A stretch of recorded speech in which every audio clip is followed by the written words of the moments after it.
Good day, everyone. I'm here to present a topic that plays a very important role in understanding how language works in society. So, this is called Critical Discourse Analysis or CDA. Let's begin with the introduction. So, what exactly is critical discourse analysis? So, critical discourse analysis or CDA is an interdisciplinary approach to studying language and its relation to power, ideology, and society. So, meaning to say, CDA combines the knowledge from different fields like the linguistic, the sociology, and political science to analyze how language is connected to power, the beliefs, and the social structures. And also, it aims to uncover the hidden meanings or the assumptions and the power dynamics embedded in discourse, whether in spoken, written, or visual communication. So, the goal of CDA is to find the underlying messages or the biases and the power relationship that are hidden in the way people communicate through speech or writing or the images. CDA is grounded in the belief that language is not neutral. Rather, it shapes and reflects social realities and can be used to maintain or challenge power relations. So, meaning to say that CDA assumes that language is never just a tool. It actively influences and mirrors society. It can be used either to support those in power or to fight against injustice. So, in summary, the critical discourse analysis or the CDA is an interdisciplinary approach to studying language. So, this means it combines the ideas and methods from different fields like the linguistic, the sociology, and the political science, and critically to theory to examine how language is connected to power, the ideology, and the society. CDA goes beyond just looking at grammar or sentence structure. It studies how language is used to influence the people and express their beliefs and support or challenge system of power. So the another key belief of CDA is that language is not neutral. It is not just a tool for communication. It actually shapes and reflects social realities. So language can be used to maintain existing power structures or it can be used to challenge them. That's why the CDA is a powerful tool for understanding issues like the inequalities, the bias, and the discrimination and social control. So now let's proceed to the historical background of critical discourse analysis or CDA. CDA emerged in the late 20th century, influenced by critical theory, linguistic, and social sciences, meaning to say that CDA began in the late 90s. It was influenced by ideas from critical theory, which questions power and oppression, and the linguistic, the study of language and other social sciences. So, scholars such as Norman Fairclough or Thun A. Van Dyke and Ruth Woodcock are considered pioneers in the field. So, these three researchers are recognized as the early leaders who developed the critical discourse analysis. And also, they emphasize that discourse analysis should go beyond description to critique, highlighting how language practices reproduce inequality and dominance. So, they argued that studying language shouldn't just describe what is said or written. It should also criticize how language can be used to keep people unequal or maintain the power over the others. So in summary, CDA emerged in the late 20th century, that sometime in the 1970s to 1990s. It was influenced by a combination of disciplines such as the critical theory, the linguistic, and other social sciences. And also, there are several scholars are considered the founding figures of pioneers of critical discourse analysis. So these scholars is first is Norman Fairclough, second is Toon A. Van Dyke, and the third is Ruth Wodak. So these scholars played a major role in shaping how critical discourse analysis is practiced and understood today.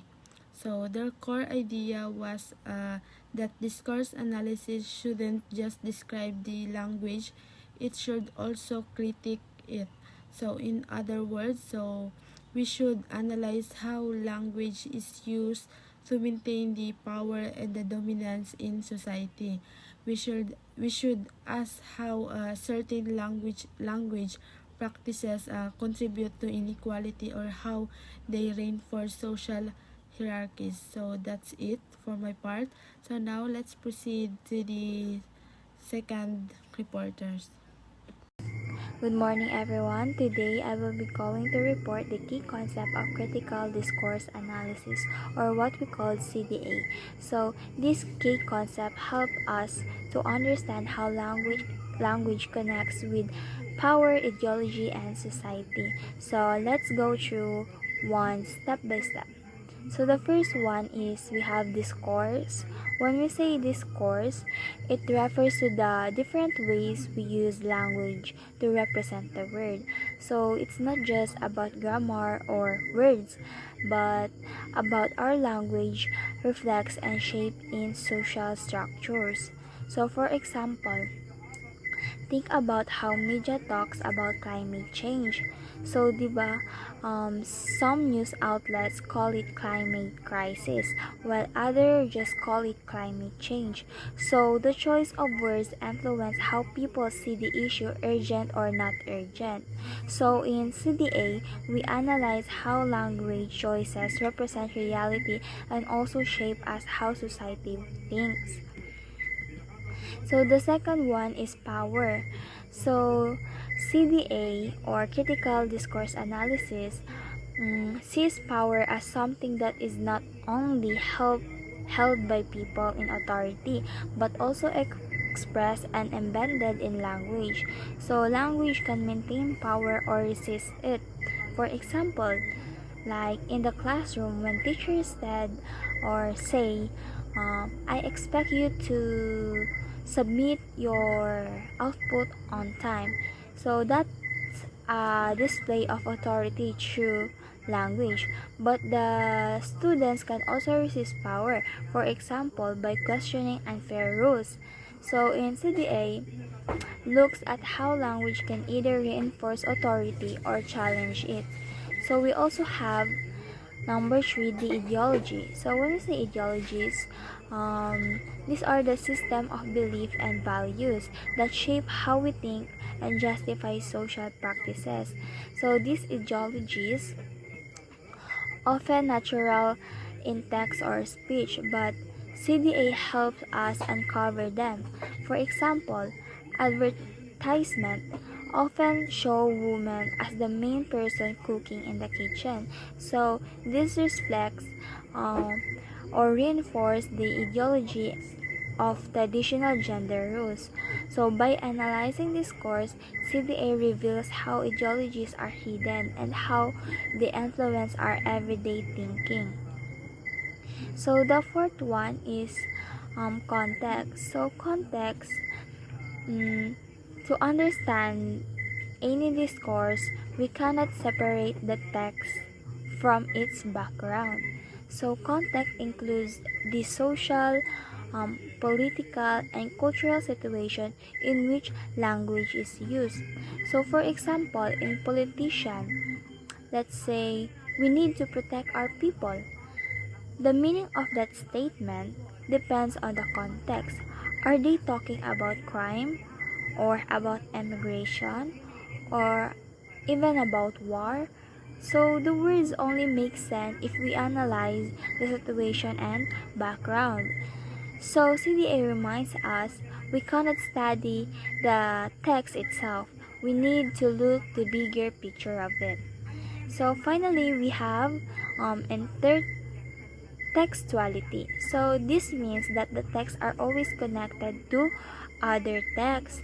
So like a speech, a book, or even a meme doesn't exist alone. So it draws meaning from other sources.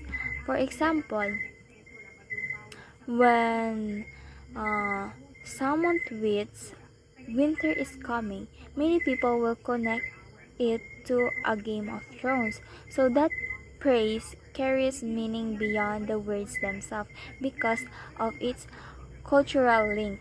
So in critical discourse analysis, intertextuality help us see how texts borrow from uh, influence to one another. Good day, everyone. I am Tagusi Angela P. Now, let's dive into the major approaches of critical discourse analysis. The first one is Fairclough's three-dimensional model. Fairclough's model examines discourse through three interconnected dimensions. The text, which is the micro level, where linguistic analysis, including the vocabulary, grammar, and structure. In discourse practice, which is the meso level, is how the text is produced, distributed, and consumed.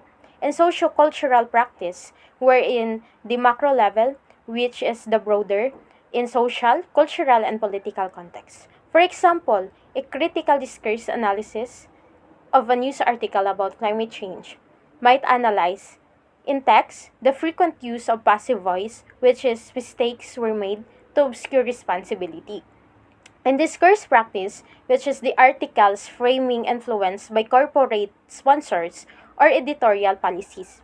In sociocultural practice, is how the capitalist ideologies or political interests shape the narrative around environmental responsibility. The second major approaches of critical discourse analysis is Van Dyck's socio-cognitive model. This model highlights the connection between discourse, cognition, and society. It argues that people mental models, where the beliefs, attitudes, ideologies influence how they produce and interpret discourse. For example, an analysis of political campaign speeches could reveal how politicians use language to activate shared mental models. For an instance, describing immigrants as hardworking contributors versus illegal invaders taps into different cognitive frames and ideologies, influencing public opinion and reinforcing specific social attitudes. The third major approaches of critical discourse analysis is the Waddock's discourse historical approach. Waddock's approach incorporates historical context and intertextuality, where how past texts relate to current ones. It examines how discourses evolve and are recontextualized over time. For example, a critical discourse analysis of immigration debates in Europe might trace how the term refugee crisis has been used across decades. By examining speeches, policies, and media reports from different historical periods, the analyst can show how recurring narratives of threat or burden persist and adapt to new contexts. Now let's proceed to the application of critical discourse analysis. Critical discourse analysis is widely used in media studies where analyzing biases, representation, and framing in news and advertising. In education, where understanding classroom interactions, curriculum language, and institutional policies. In politics, examining speeches, propaganda, and legislative discourse. In sociology and cultural studies, we're investigating issues of gender, race, and identity. In communication, we're exploring corporate discourse and branding.